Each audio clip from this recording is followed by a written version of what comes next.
আজকের লেকচারে আমরা ডেরিভেটিভ নিয়ে আলোচনা করব। তো তোমরা সকলেই জানো তোমাদের ক্যালকুলাসের উপর দুটো মেজর পার্ট রয়েছে। একটা ডেরিভেটিভ, যেটাকে আমরা বাংলাতে অবকলন বলে থাকি, আর একটা ইন্টিগ্রেশন, যেটাকে আমরা সমাকলন বলে থাকি। তো এই লেকচারে আমি তোমাদের ডেরিভেটিভ নিয়ে আলোচনা করব। ক্লিয়ার? আচ্ছা, এই যে লেকচারটা হবে আমি তোমাদের একদম ডিটেলসে করানোর চেষ্টা করব, যার জন্য লেকচারটাকে আমি তোমাদের ছোট ছোট অংশে আমি ভাগ করে দেবো, দিয়ে একটা প্লেলিস্ট তৈরি করে দেবো। সেই প্লেলিস্টে তোমরা প্রত্যেকটা লেকচার একদম পরপর করে পেয়ে যাবে। কিভাবে দেব আমি তোমাদের আগেই জানিয়ে দিই। প্রথম যে লেকচারটা হবে সেটা হলো ডেরিভেটিভের একদম বেসিক কনসেপ্ট, যেখানে আমরা জানবো ডেরিভেটিভ কি জিনিস, ডেরিভেটিভ আমরা কেন করি। তারপরের যে লেকচারটা হবে সেইখানে আমি তোমাদের জানাবো যে ডেরিভেটিভের বিশেষ কিছু ধর্ম আছে, বা যেভাবে আমরা ধর্মগুলোকে কাজে লাগিয়ে ডেরিভেটিভে প্রয়োগ করে থাকি, ডেরিভেটিভের জন্য প্রয়োজনীয় সূত্র, সেই সমস্ত জিনিস আমি ওই সেকেন্ড লেকচারে তোমাদের সঙ্গে আলোচনা করব। আর আরো দুটো লেকচার দেওয়ার চেষ্টা করবো, দুটো বা তিনটে হতে পারে। সেই লেকচারে তোমাদের একদম বেসিক থেকে ধরে ধরে প্রবলেম আমি দেখাবো। এবার একটা কথা তোমাদের আমি আগেই বলে দিই, কেউ কিন্তু এইরকম করবে না যে আমরা শুধু ডেরিভেটিভের যে অঙ্কগুলো করবেন সেগুলাকেই দেখবো, আমাদের ডেরিভেটিভ হয়ে যাবে। হ্যাঁ, তোমার ডেরিভেটিভ কিন্তু সেই ভিডিওটা থেকে হয়ে যেতে পারে, কিন্তু তুমি অবশ্যই একদম চেষ্টা করে প্রথম থেকে দেখার, তাহলে জিনিসটাতে তোমার ইন্টারেস্টও থাকবে, তুমি সহজে ভুলবে না, আর ব্যাপারটাকে তুমি ফিল করতে পারবে যে কি করতে চলেছি আমরা বা কেন করতে চলেছি। ক্লিয়ার? তাহলে চলো আজকের লেকচারটা শুরু করা যাক।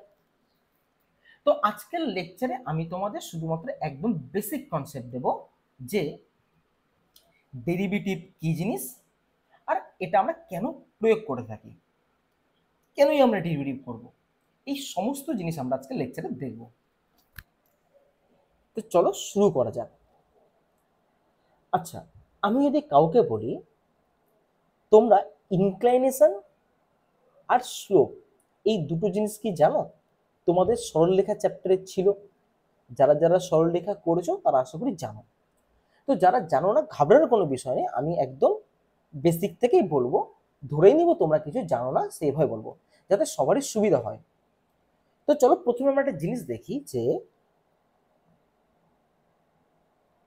Inclination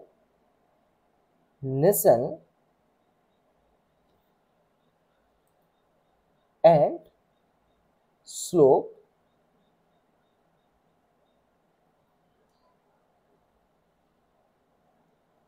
of A straight line.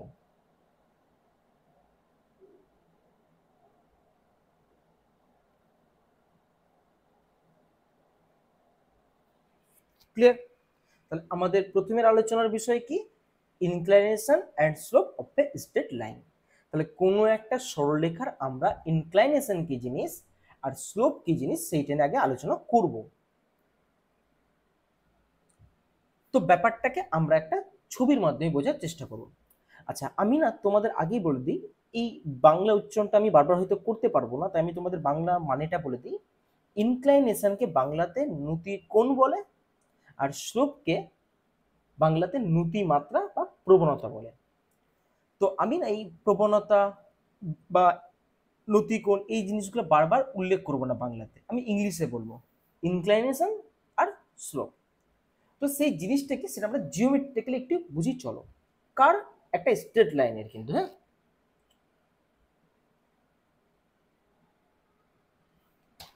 ধরো আমি একটা ছবি আঁকলাম,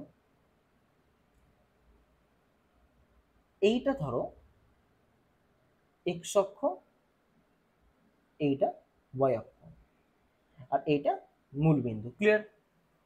আচ্ছা, দিয়ে আমি বললাম এখানে একটা স্ট্রেট লাইন ড্র করো। স্ট্রেট লাইন ড্র করলাম, এর নাম দিয়ে দিলাম আমি পি আর কিউ। তার মানে এক্স অক্ষ ওয়াই অক্ষের উপর আমি একটা পিকিউ সরলরেখা আঁকলাম, যেটা এক্স অক্ষকে এ বিন্দুতে ইন্টারসেক্ট করেছে, আর ওয়াই অক্ষকে বি বিন্দুতে ইন্টারসেক্ট করেছে। ইন্টারসেক্ট মানে ছেদ হওয়ার কথা বলছি, ঠিক আছে? তো এতটুকু তো তোমরা বুঝতে পেরেছো কি করলাম।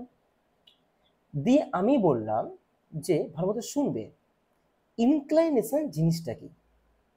বলছে কোন সরল রেখা এক্স অক্ষের ধনাত্মক দিকে ঘড়ির কাঁটার বিপরীতে, ভালো মতো বুঝবে, বলছে এক্স অক্ষের ধনাত্মক দিকের সঙ্গে ঘড়ির কাঁটার বিপরীতে যে কোণ উৎপন্ন করে সেই কোণটাকে আমরা বলি ইনক্লাইনেশন।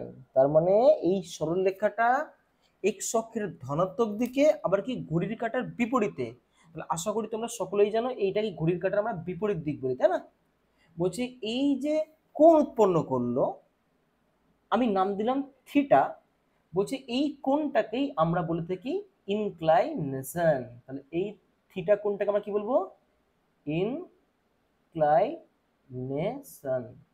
বা বলতে পারো নতি কোণ। তাহলে এতটুকু আমাদের ডাউট ক্লিয়ার হয়ে যাওয়া উচিত ইনক্লাইনেশন কি জিনিস। আচ্ছা, এই যে ইনক্লাইনেশনটা বের করলাম সেটা কোন বিন্দুতে বের করলাম? সেটা হলো অ্যাট এ, মানে কোন বিন্দুতে? এ বিন্দুতে। তার মানে আমরা ইনক্লাইনেশন বের করতে পারি কোনো একটা বিন্দুতে। ক্লিয়ার? স্যার আপনি তো এটা বুঝিয়ে দিলেন ইনক্লাইনেশন কি জিনিস, আর এটা একটা বিন্দুতে বের করা হয়, সেটাও আমরা বুঝতে পারলাম। তাহলে স্যার স্লোপ জিনিসটা কি? বলছে স্লোপ হলো এই যে ইনক্লিনেশন আমরা পেয়েছি, এই ইনক্লিনেশনের যদি আমরা ট্যানজেন্ট নেই।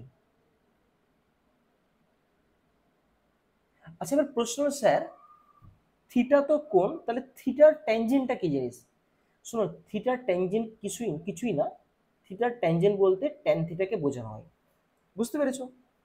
তার মানে ইনক্লাইনেশন যদি 45 ডিগ্রি হয়, তার যদি আমরা ট্যানজেন্ট নিই, তার মানে কার কথা বলছে? ট্যান 45 এর কথা বলছে। বলছি এই যে ট্যান 45 বা এই যে ট্যানজেন্ট থিটার, সেইটাকে আমরা বলে থাকি স্লোপ। সেটা আমরা কি বলে থাকি? স্লোপ। তাহলে স্লোপ কি জিনিস? স্লোপ হলো থিটা যদি ইনক্লাইনেশন হয়, মানে এক্স অক্ষের সঙ্গে কোণ যদি থিটা উৎপন্ন করে ঘড়ির কাঁটার বিপরীত দিকে, সেটা যদি ইনক্লাইনেশন হয়, তাহলে তার যদি আমরা ট্যানজেন্ট নেই, ট্যানজেন্ট কথার মানে কি? তার যদি আমরা ট্যান অনুপাতটা নিই, কারণ আমরা জানি থিটা কোণ হলে তার অনেক অনুপাত হয়, সাইন কস ট্যান কোসেক এরকম অনেক হয়, কিন্তু আমরা কোন অনুপাতের কথা বলছি? ট্যান অনুপাতটার কথা বলছি। তাহলে সেই ট্যান অনুপাতটাকেই আমরা কি বলি? থিটা এর যে ট্যান অনুপাত, সেইটাকে আমরা কি বলি? স্লোপ। তার মানে থিটা যদি ইনক্লাইনেশন হয়, তাহলে থিটার যে ট্যানজেন্ট বা ট্যান থিটা, সেটাকে আমরা স্লোপ বলবো। যেমন এক্সাম্পল হিসেবে থিটা যদি 45 ডিগ্রি হয়, এই 45 ডিগ্রিটা ইনক্লাইনেশন। এটা কি? ইনক্লাইনেশন। কিন্তু এর যদি আমরা ট্যানজেন্ট নিয়ে নিই, তখন সেটাকে কিন্তু আমরা আর ইনক্লাইনেশন বলবো না, কি বলবো? স্লোপ বলবো। তাহলে এই যে থিটার ট্যানজেন্ট, সেটাকে আমরা স্লোপ বলে থাকি। এতটুকু তোমরা বুঝতে পেরে গেছো। আচ্ছা এবার প্রশ্ন তোমাদের কাছে একটা ছোট্ট, এই স্লোপটা তাহলে আমরা কোন বিন্দুতে বের করলাম? যেহেতু ইনক্লাইনেশনটা এ বিন্দুতে ছিল, তাহলে স্লোপটাও কোন বিন্দুতে? এই বিন্দুতে স্লোপ বেরালো। কোন বিন্দুতে? এই বিন্দুতে।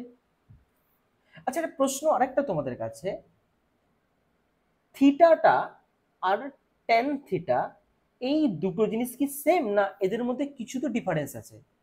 দেখো থিটাটা কিন্তু একটা কোণ, ভালো মতো বুঝবে, দেখে নাও এটা কিন্তু একটা কোণ, কিন্তু ট্যান থিটা কিন্তু কোণ না, ট্যান থিটা হলো আনুপাতিক মান। দেখে নাও,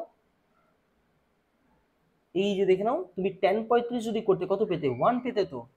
তাহলে এটা একটা আনুপাতিক মান তো, তার মানে স্লোপ কিন্তু একটা আনুপাতিক মান। বুঝতে পেরেছি? তাহলে থিটাকে আমরা কি বলবো? ইনক্লাইনেশন। কিন্তু ট্যান থিটাকে আমরা কি বলবো? স্লোপ। আশা করি দুটো জিনিস বুঝতে পেরে গেছো, ইনক্লিনেশন আর স্লোপ কি জিনিস। আর এই দুটোই কোথায় বের করাই? কোনো একটা বিন্দুতে বের করাই। তার মানে এইটুকু ডাউট বা তোমাদের কোনো প্রশ্ন থাকলে আশা করি ক্লিয়ার হয়ে যাওয়া উচিত। এবার আমি এক কাজ করি, তোমাদের আরেকটা প্রশ্ন ভালো করে শুনবে। এই যে স্লোপ বা ইনক্লাইনেশনটা আমরা যে বের করলাম, সেটা কোথায় বের করলাম? এ বিন্দুতে। তাহলে প্রশ্ন হলো, তাহলে কি এটা কি আর অন্য কোনো বিন্দুতে বের করা পসিবল ছিল না? আমার ইচ্ছে হলো ধরো একটা সি বিন্দু নিলাম, সেই সি বিন্দুতে আমি বের করব, তাহলে কি পসিবল ছিল না? একদম ছিল। তার জন্য উপায় কি বলছে? বলছে যখন আমরা সি বিন্দুতে বের করব স্লোপ বা ইনক্লাইনেশন, তাহলে আমাকে তো আগে এক্স অক্ষের সঙ্গে কত কোণ করেছে সেই জিনিসটাকে জানতে হবে। তো এক্স অক্ষের সঙ্গে কত কোণ করেছে তার জন্য আমরা কি করব? এইখানে এক্স অক্ষের প্যারালাল একটা লাইন ড্র করব।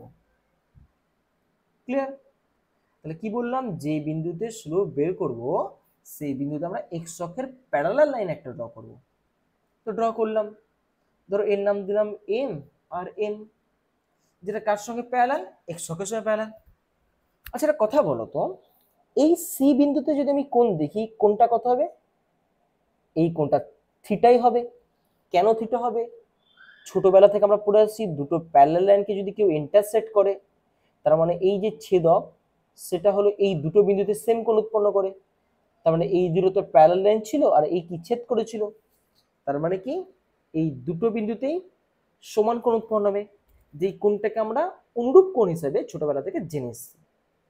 তার মানে এবার প্রশ্ন হলো, এ বিন্দুতে ইনক্লাইনেশন ছিল, আমি পুরোপুরি লিখছি না কিন্তু, হ্যাঁ তোমরা বুঝে নেবে, এ বিন্দুতে ইনক্লাইনেশন ছিল থিটা, আর এ বিন্দুতে স্লোপ ছিল ট্যান থিটা।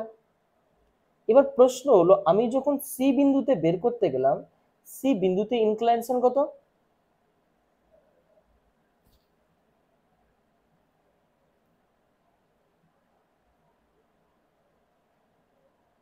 থিটা। আর সি বিন্দুতে স্লোপ কত? Tan theta. তার মানে এইরকম যদি আমি আরো কিছু বিন্দুতে স্লোপ বা ইনক্লাইনেশন বের করার চেষ্টা করি, দেবে প্রত্যেক বিন্দুতেই ইনক্লাইনেশন থিটা আসবে, আর প্রত্যেক বিন্দুতে স্লোপ ট্যান থিটা আসবে। তার মানে এখান থেকে আমরা বুঝতে পারলাম যে কোনো সরলরেখার যদি আমরা যে কোনো বিন্দুতে স্লোপ বের করার চেষ্টা করি, প্রত্যেক বিন্দুতেই স্লোপ আর ইনক্লিনেশন একদম অপরিবর্তিত, বা বলতে পারো প্রত্যেক বিন্দুতে স্লোপ আর ইনক্লিনেশন দুটো মান সবসময় সমান। যে কোনো বিন্দুতে, একটা সরলরেখা তুমি যে কোনো বিন্দু নাও, যে কোনো বিন্দুতে কি ইনক্লিনেশন আর স্লোপ কি হবে? সর্বদা সমান। তার মানে আমরা একটা সরলরেখার ক্ষেত্রে ইনক্লাইনেশন আর স্লোপ কি করে বের করতে হয় আর জিনিসটা কি সেটা বুঝতে পেরে গেছি। তাহলে আবার প্রশ্ন হলো, স্যার এই স্লোপটা কি শুধুমাত্র কি আমরা সরলরেখারই বের করতে পারি, নাকি অন্য কোনো বক্রেরও বের করা যায়? তাহলে চলো সেই জিনিসটা এখন আমরা বুঝবো। কি, ভালো মতো শোনো। ধরো আমি কাউকে বললাম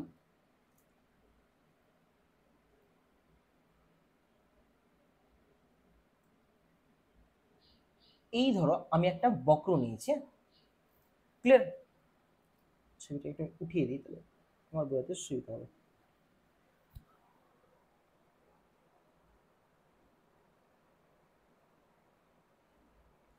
ধরো আমি একটা বক্র নিয়েছি, হ্যাঁ? আচ্ছা, বক্র মানে বুঝতে পারছো কোন একটা ফাংশনের কথা বলছি আমি।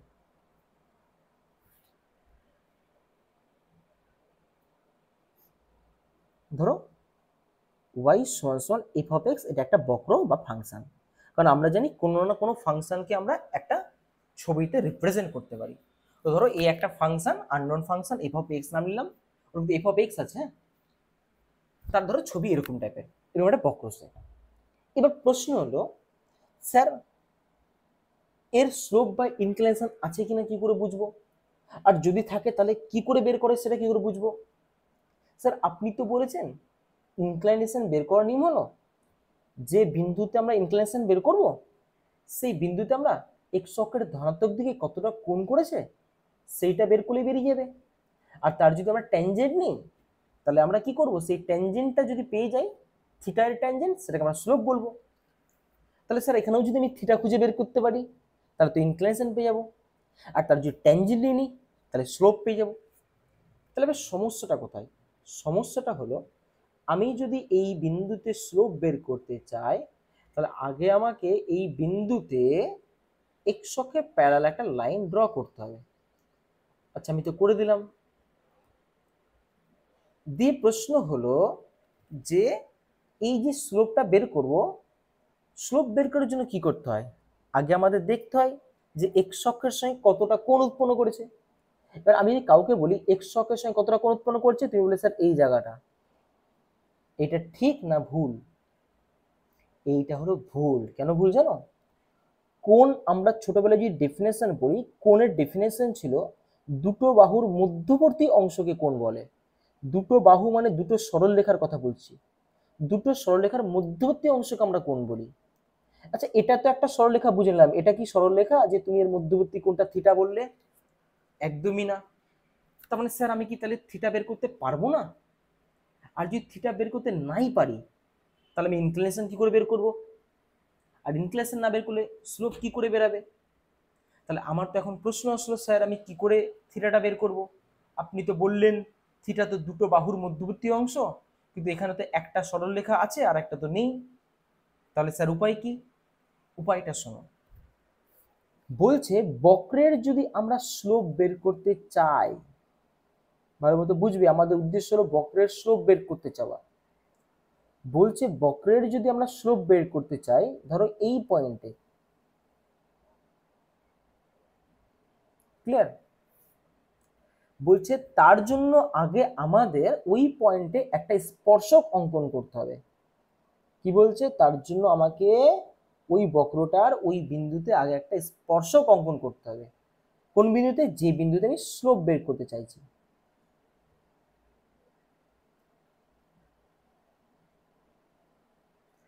তারপরে দেখো আমি একটা স্পর্শক অঙ্কন করেছি ওই বিন্দুতে, যে বিন্দুতে আমি স্লোপ বের করতে চাই। বলছে এই যে স্পর্শক অঙ্কন করলাম, বলছে এই স্পর্শকের এ বিন্দুতে যেটা স্লোপ হবে সেইটাই হবে ওই বক্রের এ বিন্দুতে স্লোপ। তাহলে আমি আবার বলছি, কোনো বক্রের স্লোপ কি হয়? কোনো বক্রের স্লোপ হয় ওই বিন্দুতে অঙ্কিত স্পর্শকের স্লোপের সমান।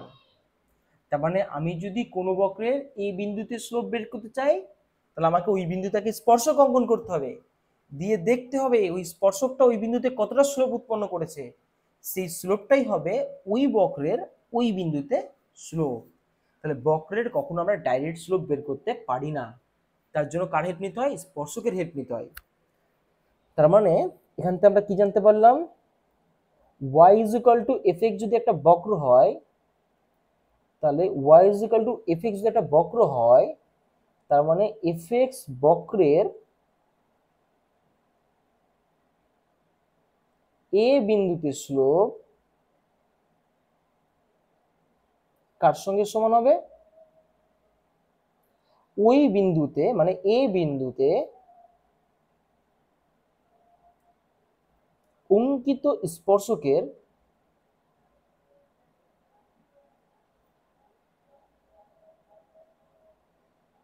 যা স্লোপ হবে। তার মানে আমরা বক্রের ডাইরেক্ট আমরা স্লোপ বের করতে পারবো না। তার জন্য কি করতে হবে? আগে আমাকে ওই বিন্দুতে স্পর্শক অঙ্কন করতে হবে, দিয়ে দেখতে হবে ওই স্পর্শকের যতটা স্লোপ হয়েছে সেটাই হবে ওই বক্রের এ বিন্দুতে বা ওই বিন্দুতে স্লোপ। তাহলে প্রশ্ন হলো, এই যে লক্ষ্য করো আমি এ বিন্দুতে স্লোপ বের করতে চাইছি, তার মানে এইখানে যদি আমি একটা এক্স অক্ষের প্যারালাল লাইন ড্র করি, ভালো করে বুঝবে কেন ড্র করছি, বলছি তোমাকে। ড্র করার কারণটা এটাই, আমি তো কার স্লোপ বের করতে যাবো এখন? স্পর্শকটা, তাহলেই তো বক্রের স্লোপ বেরিয়ে গেল। তাহলে স্পর্শকের স্লোপ এই বিন্দুতে যদি থিটা হয়, তো এই বিন্দুতে থিটা হবে। তার মানে আননেসেসারি আমার এইখানে আর কোণ বের করার দরকার নেই। আমি যদি এইখানে কোণ বের করে নিই, তাহলে এই কোণটাই তো এখানে চলে আসবে। তাহলে এইখানে যে স্লোপ হবে এইখানে তো স্লোপ সেমই হবে। তার মানে এই স্লোপটা যদি আমি এইখানে ট্যান থিটা পাই, কি পেলাম? Tan theta. তাহলে ওই বক্রের এ বিন্দুতেও, বক্র মানে কার কথা বলছি বলতো? এফএক্স এর এ বিন্দুতেও স্লোপ কত হবে? Tan theta. ক্লিয়ার? তার মানে আমরা কোনো একটা বক্রের স্লোপ চাইলে বের করতে পারবো কি করে? ওই বিন্দুতে একটা স্পর্শক অঙ্কন করব, আর স্পর্শকের যা স্লোপ হবে সেটাই হবে ওই বিন্দুতে বক্রটার স্লোপ। বুঝতে পেরেছি? তাহলে চলো এতটুকু বুঝতে পেরেছো বক্রের স্লোপ কি করে বের করতে হয়। চলো এবার একটা আমরা জিনিস দেখব, ডেরিভেটিভটা আসে কি করে বা ডেরিভেটিভ জিনিসটা কি। তার জন্য একটা আমি ছবি একটু ভালো মতো আঁকছি, ভালো মতো বুঝবে।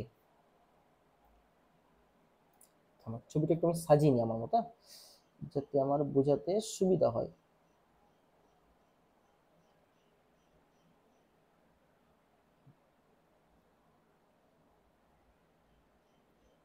একটা মিনিট, হ্যাঁ, একদম সাজিয়ে নিয়ে তোমাদের বোঝাচ্ছি।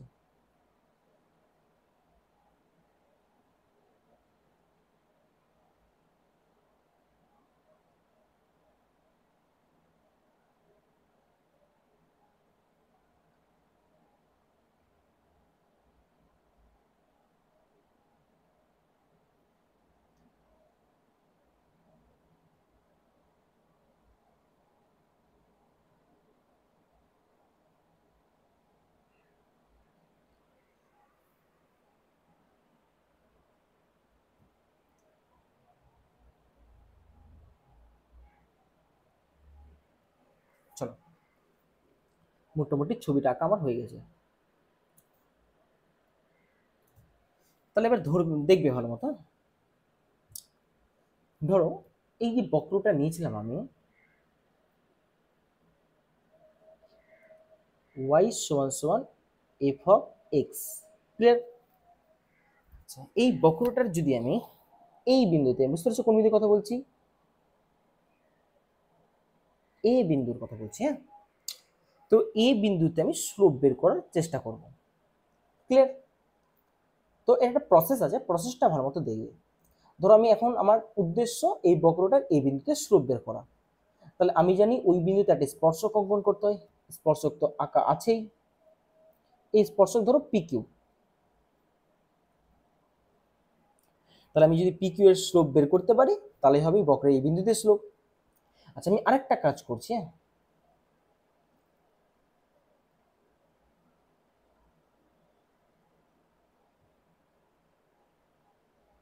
ধরো আমি আরেকটা সরলরেখা আঁকলাম। কেন আঁকলাম সব পরে আসছে না। আরেকটা সরলরেখা আঁকলাম। আচ্ছা এর নাম দিলাম ধরে নাও এম এন। আচ্ছা এম এনটাও একটা সরলরেখা। তাহলে এটা যদি সরলরেখা হয় এম এন, তার মানে নিশ্চয়ই তারও একটা স্লোপ থাকবে, তারও ইনক্লিনেশন বা স্লোপ থাকবে। তো আমি এক কাজ করছি, আমি ধরে নিচ্ছি এই পিকিউ সরলরেখা ভালো মতো বুঝবে, এক্স অক্ষের ধনাত্মক দিকে সাই কোণ উৎপন্ন করে, আর এম এন সরলরেখা যেটা এক্স অক্ষের ধনাত্মক দিকে থিটা কোণ উৎপন্ন করে। তাহলে কি বলছি ভালো মতো শুনবে। তার মানে আমি একটু একটু ভেঙে লিখি ব্যাপারটা। আচ্ছা পিকিউটা কি বলতো? পিকিউটা কিন্তু স্পর্শক, ভালো মতো লক্ষ্য করো। পিকিউটা হলো কিন্তু ওই যে বক্রটা আছে তার কিন্তু স্পর্শক পিকিউ, তাই না? দেখো স্পর্শ করে বেরিয়ে গেছে বক্রটাকে এই বিন্দুতে। কোন বিন্দুতে? এই বিন্দুতে, যে বিন্দুতে আমি উদ্দেশ্য আমার স্লোপ বের করার। আচ্ছা আমি যদি বলি পিকিউ এর ইনক্লাইনেশন, তো তুমি বলে স্যার পিকিউ এর ইনক্লাইনেশন হলো পিকিউটা এক্স অক্ষের সঙ্গে সাই কোণ উৎপন্ন করে, তার মানে ইনক্লাইনেশন সাই। আর পিকিউ এর স্লোপ, স্লোপ কিছুই না স্যার, তার যদি আমরা ট্যানজেন্ট নিই তাহলে তো আমরা স্লোপ পেয়ে যাবো, মানে কি ট্যান সাই।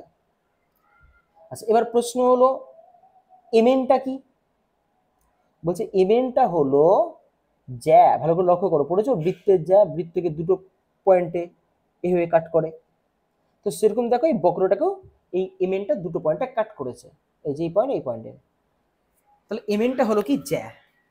তাহলে এমএন যদি জ্যা হয় ওটা তো একটা সরলরেখা, তাহলে তারও ইনক্লাইনেশন আছে।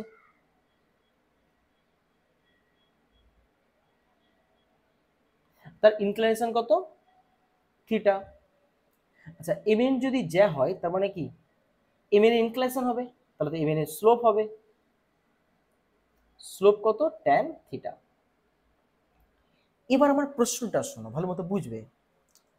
আমি যদি কাউকে বলি এই y ইকুয়াল টু এফ বক্রটার আমি স্লোপ বের করতে চাই, তাহলে আমরা জানি কোন বক্রের স্লোপ কি সেই বিন্দুতে অঙ্কিত স্পর্শকের স্লোপের সঙ্গে সমান হয়।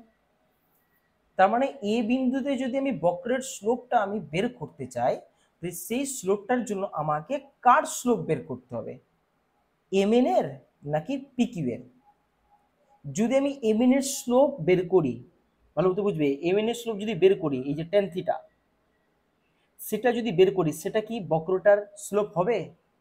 একদম না, কারণ এম এনটা জ্যা। আমরা কি শিখেছি, বক্রের স্লোপ তার স্পর্শকের স্লোপের সঙ্গে সমান হয়, জ্যায়ের স্লোপের সঙ্গে সমান হয়। তাই জ্যায়ের স্লোপ বের করতে লাভ নেই আমাকে। কিন্তু আমি ওই বিন্দু যদি আমি স্পর্শকের স্লোপ বের করতে পারি, দেখো তো সেটাই তাহলে আমার ওই বিন্দুতে বক্রের স্লোপের সঙ্গে সমান হবে কিনা। তাহলে আমাদের উদ্দেশ্য বের করা হলো ট্যান সাই। কি করে বের করবো সেটা আমি তোমাদের আসছি, বুঝতে পেরেছি? চলো এবার আমি ছোটখাটো কিছু কাজ করি। তাহলে উদ্দেশ্য কি, ট্যান সাই বের করা, বুঝতে পেরেছো? কারণ ট্যান সাইটা কার স্লোপ, পিকিউ এর স্লোপ। পিকিউটা কি, স্পর্শক, আর স্পর্শকের স্লোপই কি, বক্রের স্লোপ। আচ্ছা এবার প্রশ্ন হলো যে, ভালো করে দেখবে, এখান থেকে কিন্তু আমরা ডেরিভেটিভটাকে ভালো মতো বুঝবো। এইখানে একটা দাগ টানতে পারি আমি, আর একটা দাগ এখান থেকে টানতে পারি, লম্ব দাগ টানলাম, বুঝতে পেরেছো কি করলাম, ওখানে একটা দাগ টানলাম। আচ্ছা ধরো আমি এক কাজ করছি, এইটুকুটা, বুঝতে পারলে কোনটার কথা বলছি, এইটুকুটা ধরে নাও এক্স, আর ধরে নাও এইটুকুটা, এইটা ধরে নাও এফ অফ এক্স। কারণ আমরা সকলেই জানি, এটা আমরা শিখে এসছি, কোনো যদি বক্র হয়, এখানে যদি কোনো পয়েন্ট নেই, এইটা এক্স হলে এটাকে আমরা ওয়াই বলি, অথবা কি বলি, এফ অফ এক্স বলি। এই জিনিসগুলো আমাদের জানা। যাই হোক, এবার এক কাজ করো, এই ডিস্টেন্সটাকে আমি এইচ নিচ্ছি। কত নিচ্ছি, এইচ। তার মানে ভালো মতো বুঝবে, যদি কাউকে বলি পুরোটা, তাহলে কত হবে, পুরোটা হবে এক্স প্লাস এইচ। বুঝতে পেরেছো কেন, কারণ এইটুকুটা এইচ নিয়েছিলাম, মনে আছে তো? আচ্ছা তার মানে এই পুরোটা যদি এক্স প্লাস এইচ হয়, তাহলে এইটা কত হবে, এই পুরোটা, এই পুরোটা হবে F of x plus H. বুঝতে পেরেছো? আচ্ছা এতটুকু ক্লিয়ার? আমি না একটু হিজিগুলো মিটিয়ে দিচ্ছি, হ্যাঁ, কোনটা এক্স কোনটা এইচ তোমরা আশা করি বুঝতে পেরেছো, হিজিগুলো মিটিয়ে দিচ্ছি আমি। আচ্ছা থামো, ঠিক আছে থাক, এটা মিটিয়ে দিই, তাহলে আমার সুবিধা হবে। এক মিনিট থামো,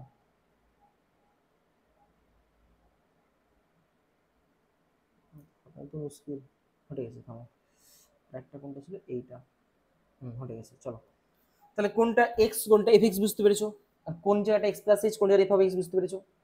আচ্ছা এবার একটু খুব এই ভালো জায়গাটাকে ভালো মতো লক্ষ্য করবে, এইখানটা দাগ টানতে পারি আমি, কোথায় বললাম বলো তো, এই জায়গাটা টানতে পারি আরামসে। টানার ফলে কেউ লক্ষ্য করো, এই জায়গাটা একটা ত্রিভুজ উৎপন্ন হয়েছে, খুব ভালো মতো বুঝবে।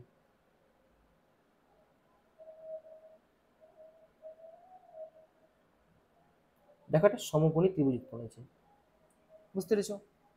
আচ্ছা এবার প্রশ্ন হলো, এইখানটা একটু ভালো মতো লক্ষ্য করবে, কালারটা চেঞ্জ করে না তো বুঝতে পারবে না তোমরা, হলুদ কালার নিয়ে দেখি, হলুদ কালার বোঝা যায় কিনা। আচ্ছা এই কোণটা যদি থিটা হয়, তো দেখো তো এই কোণটা কত হবে, কত হবে এই কোণটাও, থিটাই হবে, তাই না? আচ্ছা, এইটা মানে মিটাতে হবে না তো বুঝতে পারবে না, আমি আবার বলছি। ডিস্টার্ব দিচ্ছে কেন তো, চলো আমি আবার বলছি, ভালো মতো দেখো, এই জিনিসটাই বোঝার, এই কালারে বোঝা যাচ্ছে না, সবুজ কালার নিতে হবে, উপায় নেই। দেখো এই কোণটা যদি আমরা থিটা নিই, তাহলে এইটা তো এই লাইনটা তো এর প্যারালাল লাইন, আর এইটা তো ছেদক, তাহলে এই কোণটা থিটা মানে কি এই কোণটাও থিটা হবে। বুঝতে পেরেছি আশা করি কোনটা কোন থিটার কথা বলছি আমি, ক্লিয়ার? তারপরে ধরে নাও এই কোণটা থিটা, এই কোণটা থিটা। তাহলে এই কোণটা যদি থিটা হয় ওটা তো একটা সমকোণী ত্রিভুজ, তাহলে ওই সমকোণী ত্রিভুজের ক্ষেত্রে আমি তো আরামসে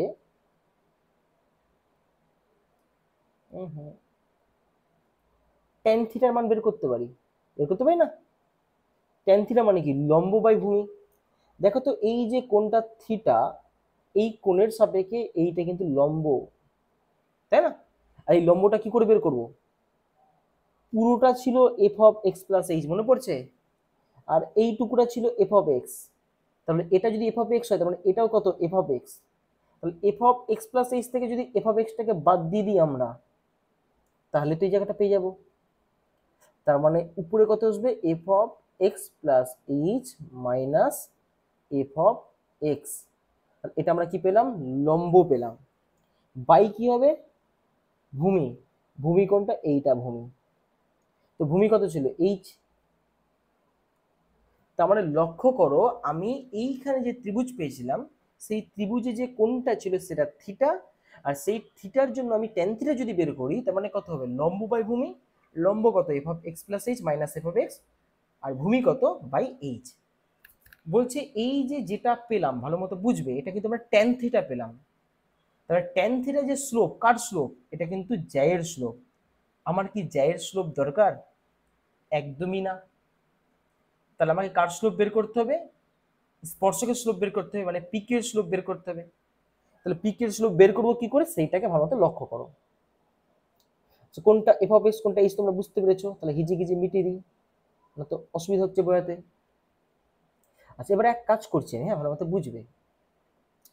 এই যে লাইনটা ছিল, হ্যাঁ এই যে এই লাইনটার কথা বলছি, এম এন। আচ্ছা এম এন লাইনটাকে যদি আমি এরকম করতাম ভালো মতো বুঝবে, এ পয়েন্টটাকে ফিক্স রাখতাম, ভালো মতো বুঝবে, এ পয়েন্টটা কি করলাম? ফিক্স করতাম। ফিক্স করে করে কি করতাম?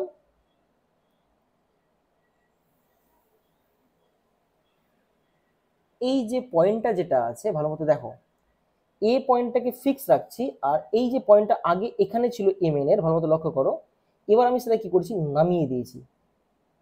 দেখতে পেয়েছো? এবার নামিয়ে দিয়ে কি হয়েছে, ওর কিন্তু কোণ চেঞ্জ হয়ে গেছে। ভালো করে দেখো, আগে থিটা কোণ ছিল, এখন কিন্তু থিটা কোণ নাই, কোণ চেঞ্জ হয়ে গেছে। আর কি কি চেঞ্জ হয়েছে ভালো মতো লক্ষ্য করো, এখান থেকে যদি দাগটা নিই তাহলে কিন্তু ভালো মতো লক্ষ্য করো ওর কিন্তু এই যে চেঞ্জ হয়ে গেছে, দেখো এইচ, সরি এখানে দাগটা নেই, এইচ কিন্তু আগে পুরোটা ছিল, এখন এইচ কিন্তু কমে গেছে। আচ্ছা একে যদি আমি আরেকটু নিচে নামাতাম জানো, তাহলে এটা এইরকম ভাবে আসতো, এটা আরেকটু নিচে নামতো, তাহলে এইচ কি হতো? কমতো কমতো কমতো। ভালো মতো লক্ষ্য করবে এই জায়গাটা একটু হিজিগিজি হচ্ছে। তাই বলছে আমি যদি খুব ভালো মতো লক্ষ্য করি, এই যে পয়েন্ট, এই যে সরলরেখাটা, একে যদি আমি খুব ভালো মতো লক্ষ্য করি, একে যদি আরেকটু নিচে নামানো যায় আর এই এ পয়েন্টটাকে ফিক্স রাখা যায়, তাহলে কিন্তু ভালো মতো লক্ষ্য করো ওর কিন্তু এইচ আস্তে আস্তে কমবে। ভালো করে দেখো এইচ কিন্তু আরো কমে গেল, তাই না?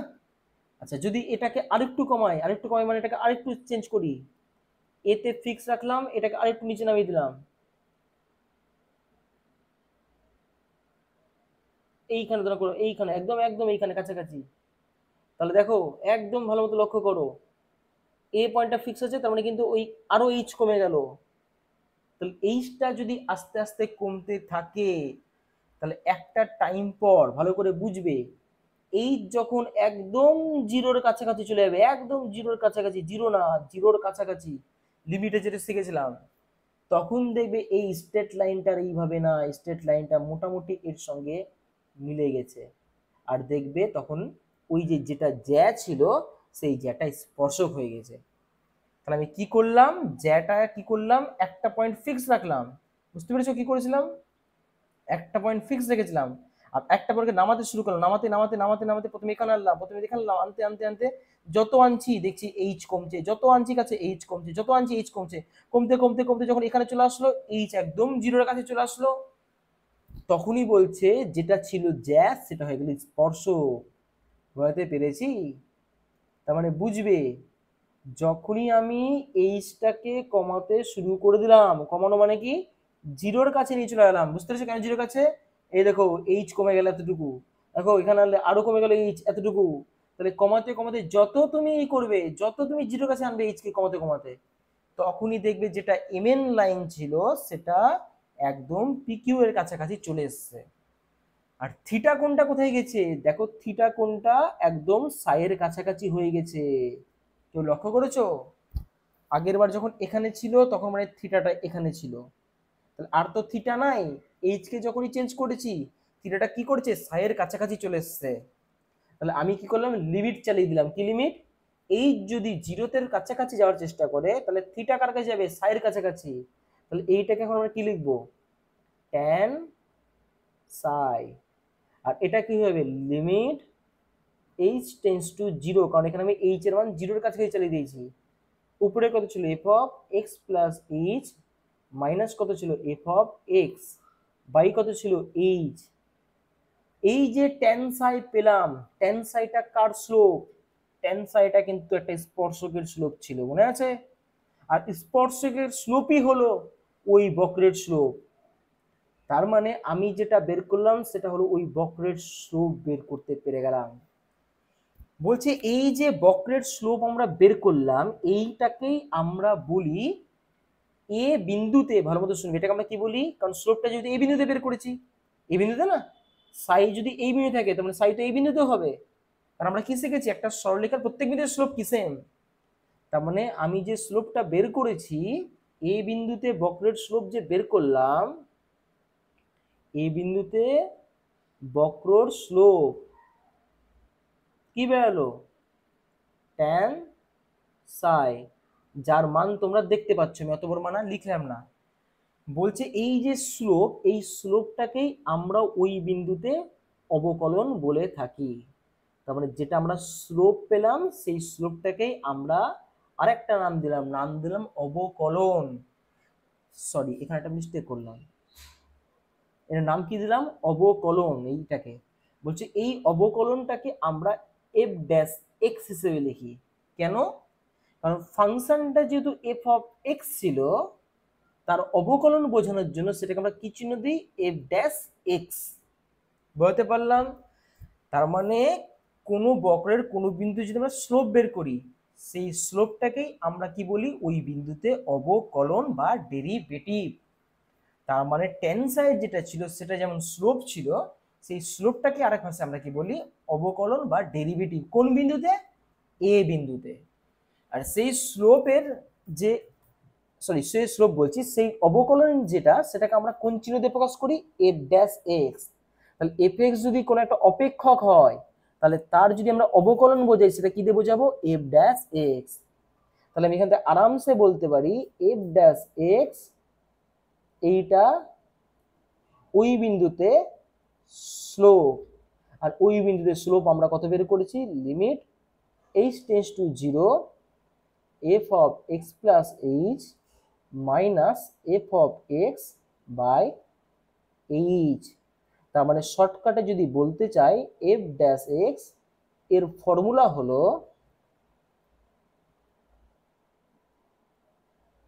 Limit H tends to zero F of x plus H minus F of x by H.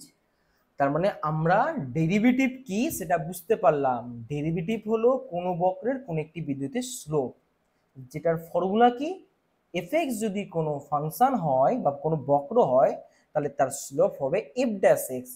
আর যেটা হলো সূত্র, limit H tends to zero F of x plus H minus F of x by h.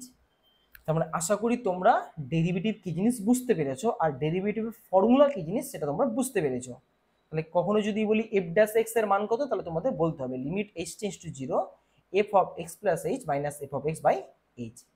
আশা করি তোমাদের আমি বোঝাতে পারলাম কি করে এই ডেরিভেটিভটা আমরা ডিরাইভ করলাম বা কি করে ডেরিভেটিভটা আসে। আশা করি তোমরা সকলেই বুঝতে পেরেছো। এবার আমার কাছে একটা প্রশ্ন আছে, ভালো মতো শুনবে।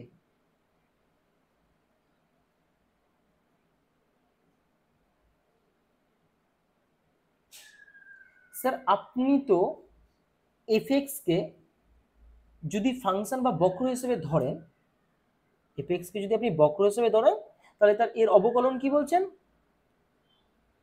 এর অবকলন বা এর ডেরিভেটিভ এটা আপনি কি বলছেন? F dash x.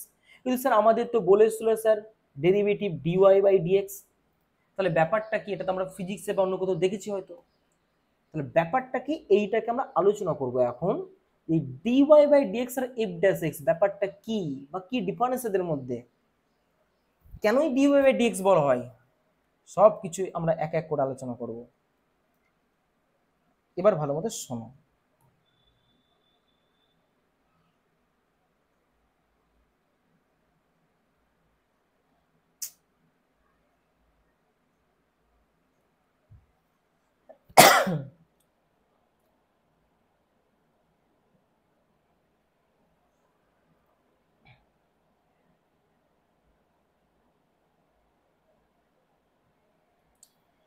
ভালো মতো বুঝবে। ধর আমি সেম কথা বললাম, y সমান সমান এফ অফ এক্স, এটা একটা বক্র। আর ধরো আমি সেম ঘটনা বলছি, এই বিন্দুতে আমি আমি এর স্লোপ বের করবো। ক্লিয়ার? আচ্ছা সেম কাজ করি আরেকটা, আমি যে একই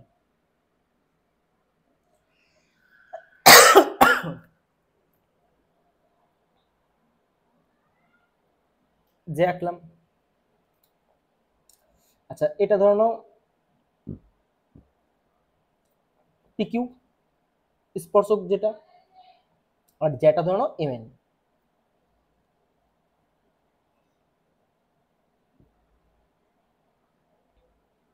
ক্লিয়ার? আচ্ছা ধরো এই যে যেটা এমএন, এটা এক্স অক্ষের সঙ্গে থিটা কোণ করেছে, আর পিকিউ যেটা স্পর্শক সেটা সাই কোণ উৎপন্ন করেছে। ক্লিয়ার? আগের বার আমি কি করেছিলাম, এইটুকুটা এক্স নাম দিয়েছিলাম, এবার আমি এক্সই নাম দিলাম। ক্লিয়ার? আগের বার এইটুকুটাকে আমি এইচ নাম দিয়েছিলাম, এবার এক কাজ করলাম ডেল এক্স নাম দিলাম। ডেল এক্স মানে কিছু না, এক্স এর ক্ষুদ্র পরিবর্তন। আচ্ছা এখানে একটা দাগ টানলাম। ক্লিয়ার? এবার প্রশ্ন শোনো, এটা যদি এক্স হয়, তার মানে এইটাকে আমরা কি বলতে পারি?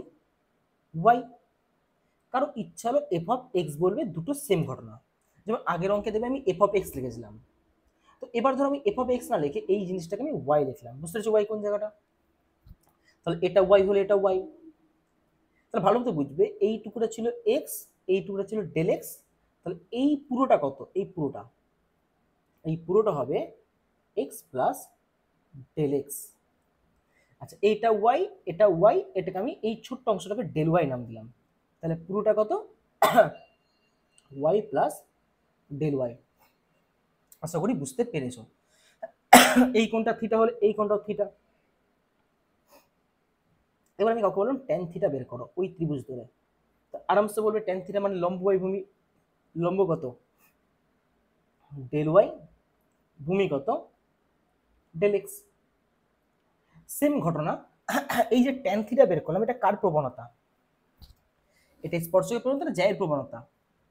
তাহলে এটা তো স্যার জ্যায়ের প্রবণতা। কিন্তু আমরা জানি বক্রের স্লোপ কার হয়? স্পর্শকের প্রবণতার সঙ্গে সমান হয়। তাহলে এই জ্যাটাকে স্পর্শক যদি বানাতে, তার মানে কি করতে? সেম ঘটনা করতে হবে। এই পয়েন্টটাকে আস্তে আস্তে আস্তে আমাকে নামাতে হবে, নামাতে গেলে কি এরকম একটা সিচুয়েশন আসবে। তাহলে কি হলো? ডেল এক্সটা কমে গেল, স্যার ডেল ওয়াই তো কমে গেল, একদম ঠিক। আচ্ছা এটাকে যদি আরেকটু নিচে নামি, তাহলে আস্তে আস্তে আস্তে আস্তে কি হবে? এই লাইনটা কি করবে? এই লাইনের উপর মুভ করবে। কখন? যদি আমি ডেল এক্সটাকে কমাতে থাকি। ভালো করে লক্ষ্য করো, ডেল এক্সটা কমছে, আরো কাছে এলে আরো ডেল এক্স কমবে। তাহলে ডেল এক্সটাকে যদি টেন্স টু জিরো করে দিই, ভালো মতো বুঝবে, ডেল এক্সটা টেন্স টু কি করে দিই? জিরো করে দিই। তাহলে একটা টাইম এই লাইনটা কি হবে? এই লাইনের কাছাকাছি চলে আসবে, যেটা আগের অঙ্কে দেখলাম আমরা। তাহলে থিটাটা কার কাছে যাবে? সাইয়ের কাছে চলে যাবে। তাহলে অঙ্কটাকে আমরা কি লিখতে পারি? ট্যান সাই লিখতে পারি। আর কত? লিমিট আচ্ছা, এইটা একটা আমি চেঞ্জ করি। হ্যাঁ, কেউ লক্ষ্য করো, এটা আমি একটু বলি, শুধু কি ডেল এক্স কমছে নাকি ডেল ওয়াইটাও কমছে? দেখো ভালো করে দেখো, যেমন করে ডেল এক্স কমছে তেমন করে ডেল ওয়াই কমছে। দেখো ডেল ওয়াই প্রথমে এতটা ছিল, তারপরে এতটা হলো। তো এই জন্য আমি ডেল এক্স না বলে ডেল টেন্স টু জিরো বলে দিলাম, মানে কি পার্থক্যটাকেই ক্ষুদ্র বলে দিলাম।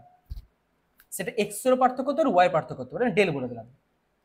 তো এক কাজ করে লিমিট চাই, limit del tends to zero, del tends to zero মানে সেটা কি করলাম, ওই ডেল এক্সটাকে একদম জিরোর কাছে নিয়ে গেলাম, ক্ষুদ্র করে দিলাম, আর ডেল ওয়াইটাকে একদম ক্ষুদ্র করে দিলাম। তাহলে সেটা কি হবে, লাইনটা কি, এই এম এন লাইনটা কি পিকিউ এর কাছে চলে আসবে। তাহলে একটা জিনিস দেখো, থিটাটা সাই হয়ে যাবে। তাহলে সূত্রে কি পরিবর্তন করবে, ট্যান থিটা হয়ে যাবে ট্যান সাই, আর লিমিট কোথায় চলেছি, ডেল টেন্স টু জিরো চলেছি। এটা কত ছিল, del Y by del X. মনে রাখবে ডেলে যখন আমরা লিমিট চালিয়ে দিই সেটা আরো ক্ষুদ্র হয়ে যায়, তখন সেটাকে আমরা ডি বলি, তখন ডেল বলি না, কি বলি, ডি। তাহলে কত হলো, D Y by D X. আগের বার পেয়েছিলাম, ভালো করে বুঝবে, আগের বার পেয়েছিলাম tan psi, limit H tends to zero, F of x plus H minus F of x by কি ছিল, এইচ। কার ক্ষেত্রে আলোচনা করেছিলাম, ওয়াই যদি একটা ফাংশন হয় তার ক্ষেত্রে আলোচনা করেছিলাম, যে ওয়াই যদি একটা ফাংশন হয় এফ অফ এক্স, তাহলে তার ডেরিভেটিভ এফ ড্যাশ এক্স সমান সমান টেন সাই সমান সমান এইটা ছিল, মনে পড়ছে? তার মানে খুব ভালো করে লক্ষ্য করো, ওয়াই সমান সমান যদি এফ অফ এক্স হয়, আগের বার পেয়েছিলাম টেন সাই সমান সমান এফ ড্যাশ এক্স, মনে করে দেখো। এবার পেলাম একই জিনিস টেন সাই সমান সমান ডিওয়াই বাই ডিএক্স। তার মানে ওয়াই সমান সমান এফ এক্স যদি একটা ফাংশন বা বক্র হয়, তাহলে এখান থেকে আমি আরামসে বলতে পারি ডিওয়াই বাই ডিএক্স সমান সমান এফ ড্যাশ এক্স, কারণ টেন সাই দেখো ইকুয়াল। তার মানে ডিওয়াই বাই ডিএক্স যা জিনিস, এফ ড্যাশ এক্স তাই জিনিস, শুধু এইটা এফ এক্স আকারে আছে আর এটা ওয়াই আকারে আছে। বুঝতে পেরেছো? তার মানে কেউ ভেবো না ডিওয়াই বাই ডিএক্স আর এফ ড্যাশ এক্স আলাদা জিনিস, দুটোই স্লোপ। বুঝতে পারছো, দুটোই স্লোপ। একটা আমরা এফ এক্স কে, মানে এই যে এই লাইনটাকে এফ এক্স ধরে বের করলাম, এই লাইনটাকে একবার ওয়াই ধরে বের করলাম, তো জিনিসটা তো সেম না। ওয়াই আর এফ এক্স দুটো সেম না আলাদা, দুটো তো সেম, এটা আমরা ফাংশনে শিখেছি। যদি তোমরা ফাংশনে না শেখো তাহলে তো একটু সমস্যা আছে, তোমরা জানো আশা করি যারা করেছো ফাংশন, ওয়াই আর এফ এক্স তো সেম জিনিস, তাহলে ডি ওয়াই বাই ডিএক্স আর এফ ড্যাশ এক্সও সেম জিনিস। বুঝতে পেরেছি? তারপরে এখান থেকে আমরা কি শিখলাম, ওয়াই সমান যদি এফ অফ এক্স হয়, তার মানে ডি ওয়াই বাই ডিএক্স কি হবে, এফ ড্যাশ এক্স। তার মানে জিওমেট্রিক্যালি তো এই ব্যাপারটা বুঝতে পারলাম। এবার প্রশ্নটা শোনো, ম্যাথমেটিক্যালি একটা জিনিস আমাদের এখন বুঝতে হবে, একটু হিজিগিজিগুলো আমরা হটিয়ে দিলাম।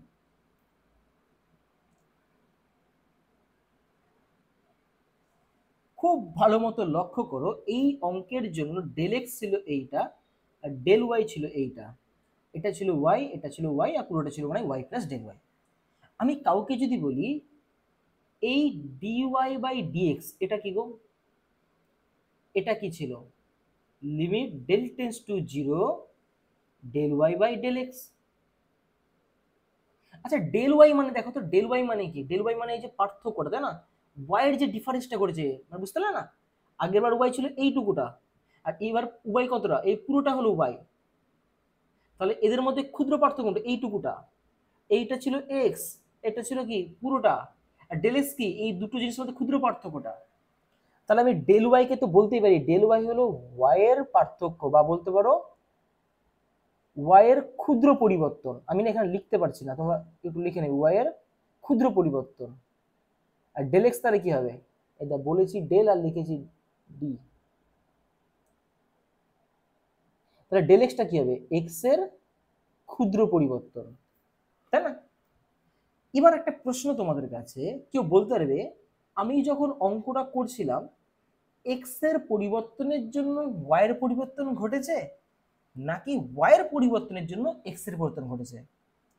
ভালো করে লক্ষ্য করো, আমি যদি এক্স এর পরিবর্তন ঘটাই, ডেল এক্সটা যদি কমায়, তাহলেই কিন্তু ডেল ওয়াইটা কমবে। এতটা ডেল ওয়াই ছিল, এখন দেখো এতটা ডেল ওয়াই হয়ে গেল। তার মানে এই জন্য এইটা আমরা বলি এক্স এর সাপেক্ষে ওয়াই এর পরিবর্তন। তাহলে ডিওয়াই বাই ডিএক্স কিছুই না, ডিওয়াই বাই ডিএক্স হলো কোনো একটা ফাংশনের যদি আমরা এক্স অক্ষ বরাবর কোনো পরিবর্তন ঘটাই তাহলে তার ওয়াই অক্ষ বরাবর যে পরিবর্তনটা ঘটবে সেইটাই হলো ডিওয়াই বাই ডিএক্স। তাহলে আমি যদি কখনো কাউকে বলি ডিওয়াই বাই ডিএক্স কি, তাহলে ডিওয়াই ডিএক্স হলো এক্স এর ক্ষুদ্র পরিবর্তনের সাপেক্ষে ওয়াই অক্ষের বা ওয়াই এর ক্ষুদ্র পরিবর্তন। কেউ লক্ষ্য করো যখন আমরা ডেরিভেটিভ করি দেখবে এইরকম যদি কখনো আমরা কাউকে বলি সাইন এক্স এর ডেরিভেটিভ করো, আশা করি তোমরা ফিজিক্সে দেখেছো সাইন এক্স এর ডেরিভেটিভ তখন বলে এক্স এর সাপেক্ষে করো। কার সাপেক্ষে? উল্লেখ করে দেয় এরা এই যে ডেরিভেটিভ করবে এক্স এর সাপেক্ষে। কেন উল্লেখ করে? ডিস্টার্ব দিচ্ছে, এক মিনিট সরি। তাহলে এই যে ডেরিভেটিভ করার সময় কেন উল্লেখ করে যে কার সাপেক্ষে ডেরিভেটিভ করবে? কারণ দেখো আগে আমাকে জানতে হবে তুমি পরিবর্তনটা কারা ঘটাচ্ছ, এক্স এর পরিবর্তন ঘটাচ্ছ, তাহলে তো ওয়াই এর পরিবর্তন ঘটছে। ওই জন্য ডেরিভেটিভ করার সময় সবসময় উল্লেখ করা প্রয়োজন যে তুমি কার সাপেক্ষে ডেরিভেটিভ করছো বা কার সাপেক্ষে পরিবর্তন করছো। এই জন্য আমাদের সবসময় ডেরিভেটিভ করার সময় লক্ষ্য রাখতে হবে যে কার সাপেক্ষে আমাকে ডেরিভেটিভ করতে বলেছে। তবে নিশ্চয়ই জিওমেট্রিক্যালি কি বোঝানোর চেষ্টা করছে যে এই বরাবর যদি তার পরিবর্তন ঘটায় তার মানে ওয়াই অক্ষ বরাবর তার কিছু একটা পরিবর্তন ঘটবে, এইটাই তো ডেরিভেটিভ। তাহলে মোটামুটি ডেরিভেটিভ কি জিনিস তোমরা বুঝতে পেরেছো। তাহলে ডেরিভেটিভ কি? এক্স অক্ষ বরাবর যদি পরিবর্তন ঘটায় তাহলে ওয়াই অক্ষ বরাবর যে পরিবর্তনটা আসবে সেই পরিবর্তনের হারটাকে আমরা কি বলি? ডেরিভেটিভ। বুঝতে পেরেছি? আর সেই কারণেই যখন আমরা ডেরিভেটিভ করব তখন আমাদের উল্লেখ করতে হবে যে কার সাপেক্ষে ডেরিভেটিভ করব, যে যার সাপেক্ষে আমরা পরিবর্তন ঘটাবো। এখানে কার সাপেক্ষে পরিবর্তন করেছিলাম? এক্স এর সাপেক্ষে পরিবর্তন করেছিলাম। তাহলে এই যদি আমরা ডেরিভেটিভ করি তাহলে কার সাপেক্ষে ডেরিভেটিভ করব? এক্স এর সাপেক্ষেই করব। যদি এই অক্ষটা এক্স নয় এই অক্ষটা টি অক্ষ হতো, কারণ আমি অক্ষ লিখতেই পারি এক্স এর টি লিখে দিলাম, তাহলে বলো এই ফাংশনটা যদি ওয়াই সমান এফ অফ এক্স হয়, সরি এফ অফ এক্স না এফ অফ টি হয়, কারণ আমি এটাকে টি নিয়েছি, তাই না? এটা যখন এক্স ছিল তখন ফাংশনটা কি এফ অফ এক্স ছিল, কিন্তু এবার টি নিয়েছি মানে ফাংশন এফ অফ টি। তাহলে এবার কার পরিবর্তন ঘটলে কার পরিবর্তন ঘটবে? টি এর পরিবর্তন ঘটলে এফ এর পরিবর্তন ঘটবে, নাকি টি এর পরিবর্তন এফ এর পরিবর্তন ঘটলে টি এর পরিবর্তন ঘটবে? তার মানে মনে রাখবে যদি আমরা টি বরাবর পরিবর্তন করাই তাহলেই কিন্তু এই ফাংশনটার এফ বরাবর পরিবর্তন। এফ মানে কিন্তু আমি ওয়াই বরাবর কথা বলছি, বুঝতে পেরেছো? কারণ ওয়াই সমান এফ অফ এক্স, তাহলে তার ওয়াই অক্ষ বরাবর বা এফ অফ এক্স এর কিছু একটা পরিবর্তন ঘটবে। সেই জন্য সবসময় মনে রাখবে ডেরিভেটিভ যখন আমরা আলোচনা করব আমাদের লক্ষ্য রাখতে হবে কার সাপেক্ষে ডেরিভেটিভ করতে বলেছে। বুঝতে পেরেছি? তাহলে এতটুকু এই লেকচারে তোমাদের ক্লিয়ার হয়ে যাওয়া উচিত ডেরিভেটিভ জিনিসটা কি এবং এইটা আমরা কেন বের করি। বুঝতে পেরেছি? চলো এবার আমরা একটা প্রয়োগ দেখি, দেন আজকের লেকচার কমপ্লিট। এর পরের লেকচার আমরা দেখব কি করে ডেরিভেটিভ প্রয়োগ করা হয়। বুঝতে পেরেছি? চলো আচ্ছা এটাতে একটু আমাদের ভালো করে বুঝতে হবে। ধরো আমি কাউকে বললাম এফ অফ এক্স সমান সাইন এক্স, তুমি এফ ড্যাশ এক্স বের করে দাও। তার মানে কি বোঝাতে চাইছে? তুমি এক্স সাইন এক্স এর ডেরিভেটিভ করে দাও। তাহলে স্যার তাহলে কি করে করব? আপনি তো বলেছেন যে ডেরিভেটিভ করতে জানতে হয় কার সাপেক্ষে করছি, তোমাকে আমি উল্লেখ করে দিলাম এক্স এর সাপেক্ষে। কার সাপেক্ষে ডেরিভেটিভ করবে? এক্স এর সাপেক্ষে। আচ্ছা ফর্মুলা কি ছিল? F dash X limit h tends to 0 F of x plus H minus F of x by H. আচ্ছা লিমিট h টেন্স টু 0। আচ্ছা F of x plus H ভালো দেখবে, এফ অফ এক্স যদি sine X হয় তাহলে F of x plus H কি হবে? Sine X plus H. এগুলো আসলে তোমাদের জানা। মাইনাস এফ অফ এক্স মানে কত হবে? সাইন এক্স হবে। নিচে কত হবে? এইচ হবে। এই সমস্ত লিমিট তোমাদের লিমিট চ্যাপ্টারে শেখানো আছে কি করে করতে হয়। উপরে দেখো সূত্র পড়ছে sine C minus sine D. Sine C minus sine ডির সূত্র কি? টু কি ছিল মনে আছে? Cos C minus D by two into sorry cos, এটা ভুল লিখলাম, cos C plus D by 2 into sine C minus D by 2। এটা তোমাদের sine C minus sine D সূত্র প্রয়োগ করলাম, কি 2 cos c plus D by 2 আর sine C minus D by 2, আর নিচে একটা এইচ ছিল। যেমন তো লিমিটকে ব্রেক করা যায় দুটো পার্টে, এটা আমরা সব শেখা আমাদের, হ্যাঁ লিমিটে। তাহলে লিমিটকে দুটো পার্টে ব্রেক করবো, একটা 2, আচ্ছা 2টা বের করে দিই, 2টা কনস্ট্যান্ট আছে বের করে দিই, ফালতু এখানে নষ্ট করে লাভ নেই। একটা দিলাম কসকে, এটা কত হচ্ছে 2x প্লাস এইচ বাই মানে কত আসছে 2 আসছে নাকি, হ্যাঁ। আর একটা লিমিট দিলাম এইটাকে সাইন, এটা মনে হয় কেটে কুটে এইচ আসছে নাকি, এইচ বাই মনে হয় 2 আসছে, আর একটা এইচ নিচে ছিল মনে আছে তো, এইচটাকে এখানে দিলাম, কারণ আমরা জানি লিমিটের সাইন এক্স বাই এক্স এর একটা ফর্মুলা হয়। আচ্ছা লিমিটটা কার উপরে আছে, এইচ এর উপর, তাই না? তাহলে এইচটা কিন্তু এখানে আমার কাছে ভ্যারিয়েবল আর এক্সটা কিন্তু কনস্ট্যান্ট, এটা মাথায় রাখতে হবে। আচ্ছা এবার আমরা লিমিট চালিয়ে দিতে পারি, কজে লিমিট চালিয়ে দিতে হয় এটা আমরা জানি। কজে যখনই এইচ টেন্স টু লিমিট চালিয়ে দিলাম তাহলে কত হলো cos 2x বাই 2, আর এইখানে যদি দেখি লিমিটের ফর্মুলা কি, limit sin x by x কত হয় 1, যদি x টেন্স টু 0 হয়, তো এখানে x এর বদলে এইচ আছে, তার মানে কি করলাম sin x বাই x ওই আকারে আনার জন্য এখানে বাই 2, আর এইখানে একটা আমি 1/2 নিলাম, কারণ দেখো দুইটাকে আমি অতিরিক্ত নিচ্ছি তাই না, এই দুইটাকে ব্যালেন্স করার জন্য এখানে আমরা 1/2 নিলাম, যাতে এই দুই কেটে গিয়ে ব্যালেন্স থাকে। ক্লিয়ার? একটা জিনিস লক্ষ্য করো তো, এই পোর্শনের উত্তর কত হয় 1, এটা আমরা জানি। দেখো লিমিট আমি এখানে ডিটেলসে শেখাবো না, লিমিট তোমাদের কাজ কি করে লিমিট করতে হয়। তাহলে 2 কেটে গেল, এটা কেটে গেল, উত্তর থাকলো কত cos x। দেখবে তোমরা যখন করে এসছো তখন এভাবে জেনে এসছো যে sin x এর ডেরিভেটিভ cos x। এবার আশা করি বুঝতে পেরেছো কেন sin x এর ডেরিভেটিভ cos x। তার মানে আমরা যেটা করতাম এর আগে, যে ডাইরেক্ট বলতাম না sin x এর ডেরিভেটিভ x এর সাপেক্ষে cos x, কিন্তু এটা প্রয়োগ ছিল ডেরিভেটিভের, ওটা ডেরিভেটিভ কি তা তোমরা জানতে পারোনি। এবার তোমরা জানতে পেরেছো ডেরিভেটিভ কি আর এটা কি করে আমরা বের করি, বুঝতে পেরেছি?